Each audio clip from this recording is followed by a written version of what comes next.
Welcome to Kanishka IAS. I am Mahender Reddy. మనం ఈరోజు అనగా ఫిబ్రవరి 14, 2024 ఒక ముఖ్యమైన అంశాన్ని తీసుకొని ఒక వీడియోని చేద్దాం. దీని ద్వారా రాబోయే పోటీ పరీక్షలలో ఒక మార్కు సాధించే అవకాశం మాత్రం మీకు ఖచ్చితంగా ఉంటుంది. అదేంటి అన్నది మనం చూస్తే, ప్రస్తుతం భారత ప్రధానమంత్రి నరేంద్ర మోడీ గారు యుఏఈ, యునైటెడ్ అరబ్ ఎమిరేట్స్, మీ అందరికి తెలిసిందే. ఇది యుఏఈ అనేది కొన్ని పట్టణాల యొక్క సముదాయము లేదా నగరాల యొక్క సముదాయం 7 అన్నది మనకు తెలుసు. అందులో షార్జా గానీ, అబుదాబి గానీ రకరకాలుగా మనం చూసాం. సో అలాంటి దానికి సంబంధించింది ఒక వీడియో మనం చేద్దాం. ముఖ్యంగా ఎందుకు వచ్చింది ఇప్పుడు ఈ ఆలోచన మనకు అంటే, BAPS అనేది ఒకటి ఉంది. ఏంటి అది అన్నది చూస్తే, సో బచ్పాన్ ఈ యొక్క బోచ్ సన్యాసి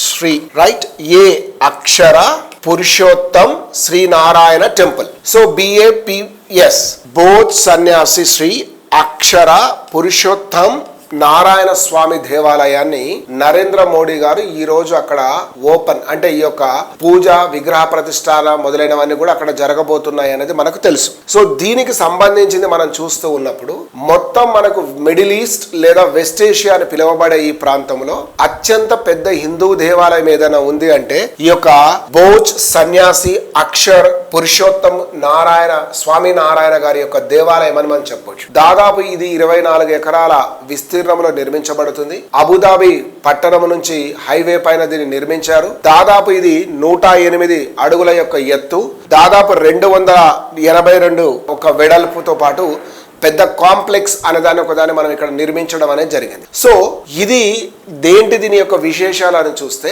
మిడిల్ ఈస్ట్ ప్రాంతంలో కేవలం అతిపెద్ద దేవాలయం మాత్రమే కాక పూర్తిగా రాతితో నిర్మించబడ్డ దేవాలయం.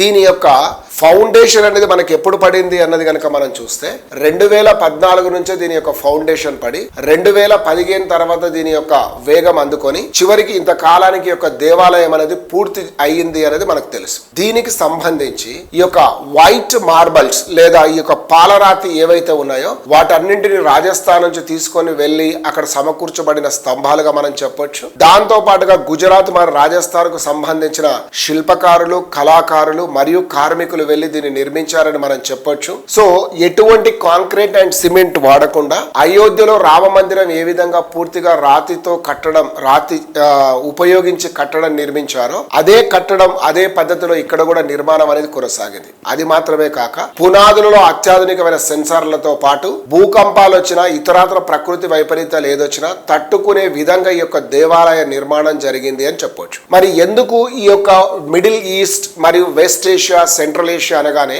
ప్రధానంగా ముస్లిం డామినేటెడ్ స్టేట్స్ గా మనకు కనిపిస్తాయి. కానీ వాస్తవంగా కార్మికులు గానో, ఉపాధి కోసమో, లేకపోతే వ్యాపార రీత్యనో క్రమంగా అనేక మంది హిందువులు, సిక్కులు, ఇతరత్ర మతాల వారు కూడా ఇక్కడ స్థిరపడ్డారు అనేది మనకు తెలిసింది. సో ఇంకా నిజానికి చెప్పాలంటే ప్రీ ఇస్లామిక్ ఎరాలో కనుక చూస్తే ఈ ప్రాంతంలో కూడా ప్రపంచవ్యాప్తంగా ఉన్నప్పుడు విగ్రహారాధన ఇక్కడ కూడా చాలా సాధారణంగానే కొనసాగింది. ఇస్లామిక్ అడ్వెంచర్ తర్వాత, అంటే ఇస్లాం మతం ఈ ప్రాంతంలో వ్యాప్తి చెందిన తర్వాతే ఈ యొక్క విగ్రహారాధన రూపుమాపబడ్డది లేదా నిర్మూలించబడ్డది అని చెప్పుకోవచ్చు. మరి ఈ యొక్క బోచ్ సన్యాసి శ్రీ అక్షర్ పురుషోత్తమ స్వామి నారాయణ దేవాలయాని కంటే ముందు ఇక్కడ కూడా ఇతరత్ర దేవాలయాలు ఉన్నాయన్నది మనకు తెలుస్తుంది. ఈ యొక్క ఇతరత్ర దేవాలయాలు ఏమున్నాయి ఇక్కడ అన్నది కనుక చూస్తే, మొట్టమొదటగా మనకు శ్రీనాథ్జీ టెంపుల్ అనేది ఒకటి కలదు. ఈ యొక్క శ్రీనాథ్జీ టెంపుల్ ఎప్పుడు నిర్మించబడ్డది అన్నది కనుక మనం చూస్తే, ఇది క్రీస్తు శకం 1817లో నిర్మించారు.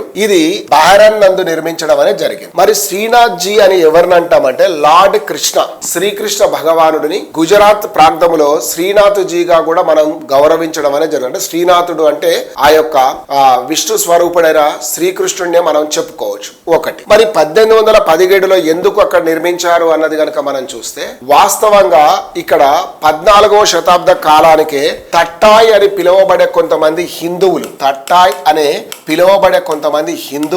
ఈ యొక్క బహ్రెయిన్ ప్రాంతానికి వెళ్లి ఇక్కడ స్థిరపడి ఉండి 1817లో ఈ యొక్క దేవాలయాన్ని నిర్మించుకున్నారు వాళ్ళు. తర్వాత కాలంలో కొంత మాడిఫికేషన్స్ అనేవి జరిగినా కూడా అతి పురాతనమైన దానిగా మనం దీన్నే చెప్పుకోవచ్చు. అయితే కొన్ని పుస్తకాలలో లేదా కొన్ని దగ్గర చిన్న సమాచార లోపంతో ఆ రెండవ టెంపుల్ ను మొదటి దానిగా చెప్తున్నారు, కానీ వాస్తవంగా మాత్రం ఇది. వీళ్ళు ఇది తట్టాయ్ అనే హిందువులు అక్కడికి ఎక్కడి నుంచి వలస వెళ్లారంటే ఈనాడున్న పాకిస్తాన్ లోని సింధ్ ప్రాంతం నుంచి వీళ్ళు వలస వెళ్లారు అని మనం చెప్పుకోవచ్చు. రెండవది మోతేశ్వర్ టెంపుల్, ఇది లార్డ్ శివాకి సంబంధించింది. సో ఈ యొక్క లార్డ్ శివాకి సంబంధించింది ఎక్కడ నిర్మించారు అంటే పాత మస్కట్ పట్టణం నందు నిర్మించడం జరిగింది. ఇది 1909లో ఈ యొక్క పాత మస్కట్ ఏదైతే ఉందో దాని దగ్గర వీళ్ళు నిర్మించారు అన్నది మనం చెప్పొచ్చు. ఏ విధంగా అయితే అక్కడ తట్టాయ్ అనే తెగవాళ్ళు నిర్మించారని చెప్పానో వీళ్ళు కూడా బట్టాయ్, బట్టులు లేదా బట్ అని పిలువబడే వాళ్ళు ఇక్కడ నిర్మించారు అని చెప్పుకోవచ్చు. ఎక్కడ ఈ యొక్క మోతేశ్వర్ టెంపుల్ దాన్ని నిర్మించారు. ఇది లార్డ్ శివకు సంబంధించి, అది వైష్ణవ భక్తికి సంకేతం అయితే ఇదేమో